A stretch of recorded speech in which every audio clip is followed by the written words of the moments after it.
गुरु के चरण कमल की वंदना की, बाद में गुरु चरण धूलि की वंदना की।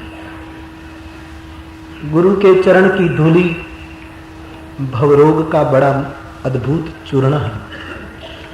भगवान शिव जी के शरीर पर लगने के बाद स्मशान की भस्म जितनी पावन हो जाती है, इतनी पवित्र है संत चरण रज गुरु चरण धूलि। गोस्वामी जी ने चरण धूलि पर जितना भाव है, इतने नख ज्योत पर नहीं। वर्णन जरूर किया है आगे, श्री गुरु पद नख मणिगण ज्योति। गुरुदेव के चरण के नख की ज्योत दिव्य है, जिसका सुमिरन करने से दिव्य दृष्टि होती है। लेकिन गोस्वामी जी ने कह दिया, वो तो बड़े भाग और आवही जासु, जो तो भाग्यवान होता है उसको ही वो ज्योत मिलती है। मैं कहाँ बड़भागी हूँ, भाग छोट अभिलाष, मेरा भाग तो बिल्कुल छोटा सा है। मैं तो केवल धूलि का अधिकारी हूं। इसलिए नखजोत का वर्णन जरूर किया है, लेकिन बार बार वर्णन चरण धूलि का ही क्या करते हैं। तो गुरुदेव के चरण नखजोत की वंदना की और पुनः कह दिया गुरु चरण धूलि की वंदना करते हुए। बहुत सुंदर लिखा है, गुरु पद रज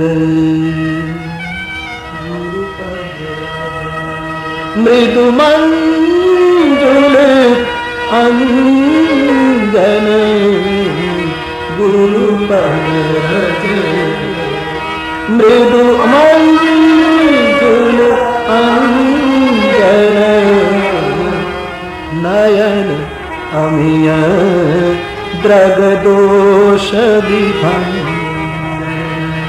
नयन अमिय द्रग दोष विभन तेहि करि विमान तेहि करि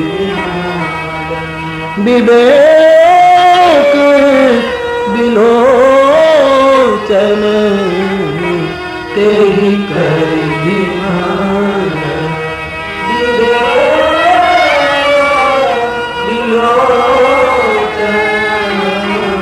बरनऊ राम चरित भवमोचन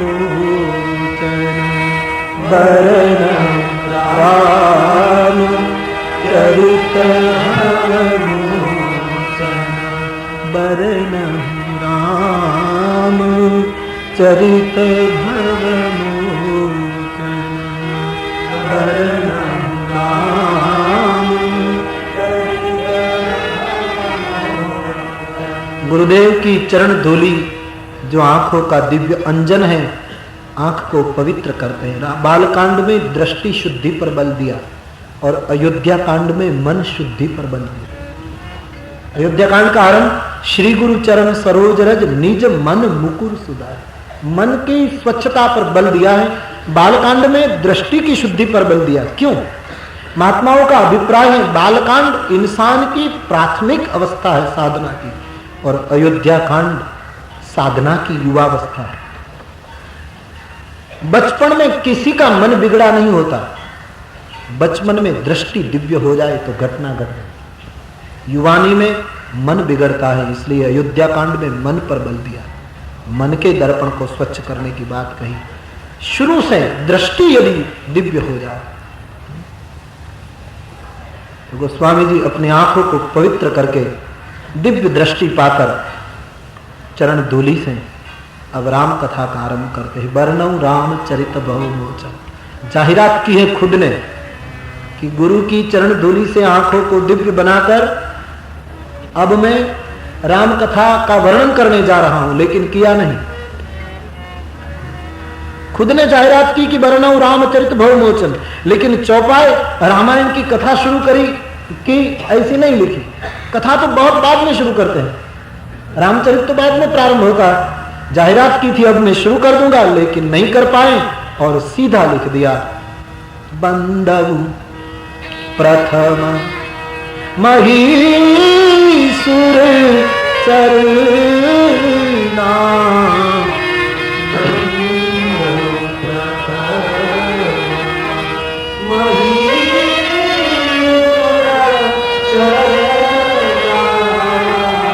मोह जनित संशय सब हरना, मोह जनित संशय सब हरना। जायरात की थी रामचरितमानस का वर्णन करूं, लेकिन शुरुआत कर दी वंदना।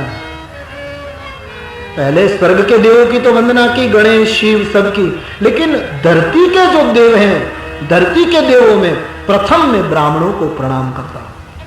वंदना प्रकरण पूरा लंबा लिख दिया। क्यों? जब आंख कोई संत की चरण धूलि से दिव्य हो जाए, बाद में वंदन ही हुआ करता। हम दूसरों को वंदन तब तक नहीं कर सकते हैं जब तक आंख में बीमारी चाले।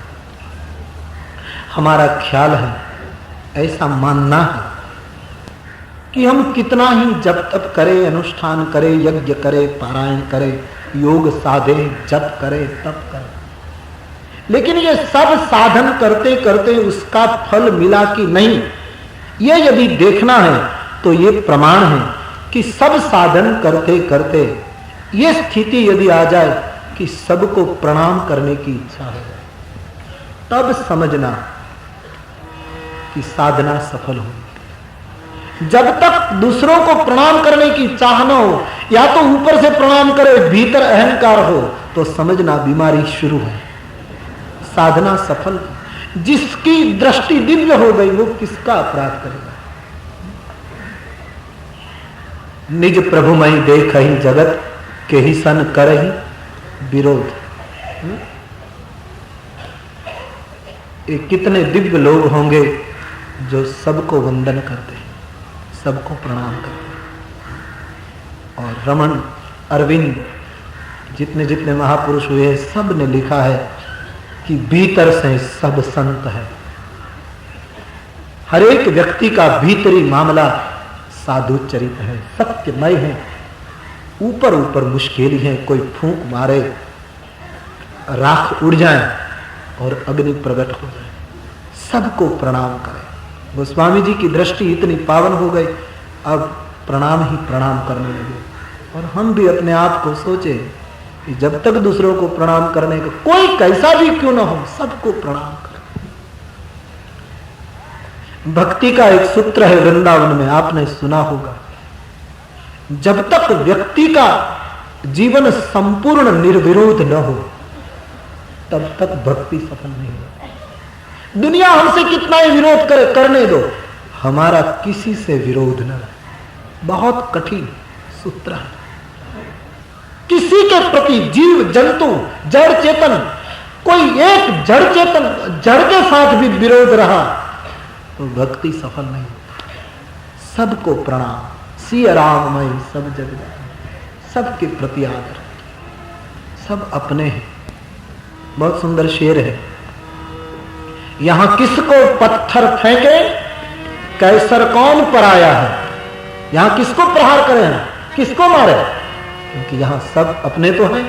यहां किसको पत्थर फेंके कैसर कौन पर आया है, क्योंकि शीश महल में हर एक चेहरा अपना लगता है। शीश महल में हर एक चेहरा अपना लगता है।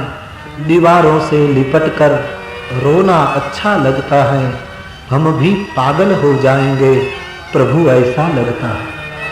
मेरे कहने का मतलब, किसको मारे, यहां सब अपने हैं। सबको प्रणाम करने की, जब रविंद्रनाथ टैगोर के जीवन में घटना है ना, आप तो जानते होंगे। टैगोर को जब नोबेल इनाम मिला, नोबेल प्राइज, विश्व प्रसिद्ध प्राइज मिला, तो कई लोग उसको बधाई देने आने लगे। तांता लग गया लोगों का बधाई। तो सब आकर गुरुदेव को प्रणाम करते हैं, कुछ देते हैं, प्यार करते हैं, लेकिन उसके पड़ोस में जो रहता था वो प्रणाम नहीं करता। ऐसा मैंने पढ़ा। और पड़ोसी को बहुत तकलीफ होती है, दूसरे लोग बहुत प्रणाम करेंगे, पड़ोसी को बड़ी मुश्किल होती है। तो पड़ोसी आता था, टैगोर को देखता था, लेकिन प्रणाम नहीं करता, देखता रहता कि क्या है इसमें कि इतने लोग आते जाते। और रविंद्रनाथ जी को भी पड़ोसी के प्रति ही दृष्टि रहती थी कि इतने लोग मेरे पैर छूते हैं, और उसको क्या तकलीफ, कितने लोग आते हैं, इतने लोग पैर छूते हैं, उसका आनंद एक व्यक्ति पैर नहीं छूती इसके कारण निकल चुका था। तो बस ये पड़ोसी उसके दिमाग में घुमा रहा। एक दिन समुद्र के या नदी के तट पर कहीं कहते हैं कि घूमते थे वो कहीं कुछ दिनों के बाद, सुबह का समय था, भगवान सूर्य नारायण का उदय हुआ और पूरे विराट सागर को आलोकित कर दिया समुद्र में। और छोटा छोटे खड्डे जो समुद्र में थे, थोड़ा पानी भरा हुआ था, उस पर भी सूर्य नारायण इतनी ही किरणें फेंक रहा था जितनी सागर के ऊपर फेंक रहा था। छोटे खड्डे और विराट सागर में सूर्य का कोई भेद नहीं रहा, सभी को एक समान रूप से आलोकित सूर्य कर रहा था।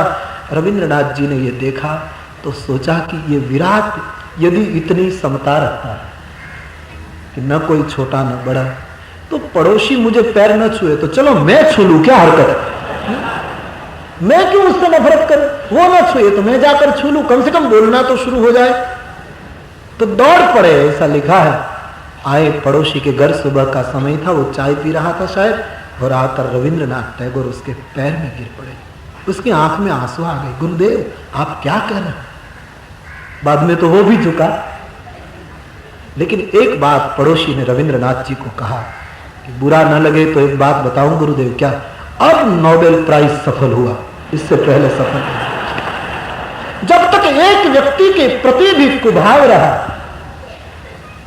घटना नहीं घटती। गोस्वामी जी सबको वंदन करते। हमारे गुजरात का नरसिंह मेहता, अपना नाम तो सुना ही, नरसिंह। नरसिंह को कौन नहीं जानता?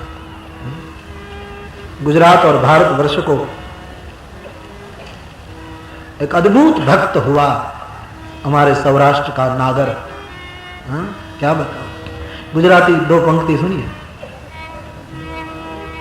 समझ में आए तो ठीक, वरना जाने देना। तड़ेटी समीपे, गिरनार की बगल में कवि कहता है, आज भी हम जाते हैं जूनागढ़ जहां नरसिंह का जन्म हुआ, तो हमको आज भी ऐसा लगता है। तड़ेटी समीपे એવું લાગ્યા કરે છે, હજી ક્યાંક કરતાલ વાગ્યા કરે। તળેટી સમીપે એવું લાગ્યા કરે છે, હજી તારી કરતાલ વાગ્યા। ऐसा लगता है जूनागढ़ जाते हैं तो कि अभी कहीं कहीं नरसिंह की करताल बज रही, ठीक बज रही। हाँ, ऐसा लगता है। मैंने कल भी कहा आपको कि ऐसी चेतना घूमती रहे। मारी हुंडी स्वीकारो महाराज श्यामला हे, मारी हुंडी स्वीकारो महाराज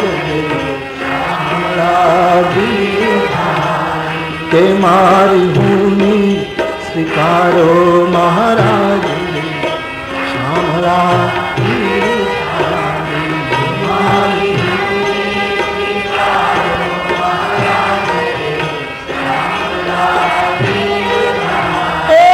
मारे एक तुम्हारो आधार रे श्यामला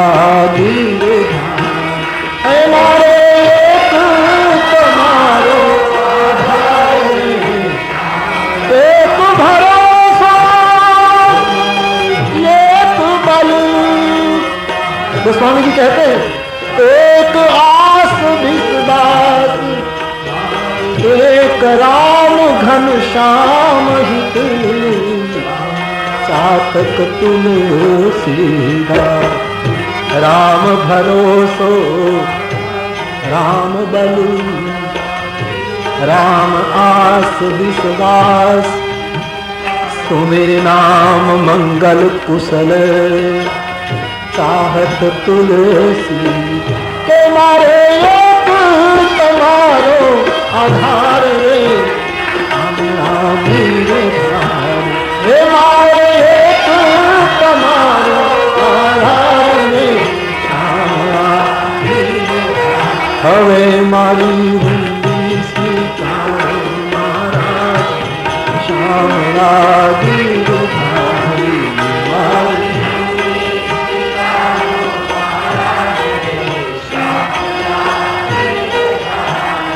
भक्त नरसिंह जाने हो मानाचियो संपदा पामियो जासुदानो भारती भौमनी वंदु तनियावड़ी तने धन्य हो धन्य सौराष्ट्र धरणी तळेटी समीपे એવું લાગ્યા કરે છે હજી ક્યાંક કરતાલ વાગ્યા એ નરસિંહ મહેતા ने कहा जो बड़ा प्रसिद्ध आप भी जानते होंगे सकल लोक मां सहुने वंदे निंदा न करे केनी रे वात काच मन निश्चल राखे धन धन जननी के वाच काछ मन निश्चल राखे धन धन जननी रे वैष्णव जन तो वैष्णव जन तो कहिए पीर पराई वैष्णव जन तो वैष्णव जन तो वैष्णव वही है जो पर पीड़ को जाने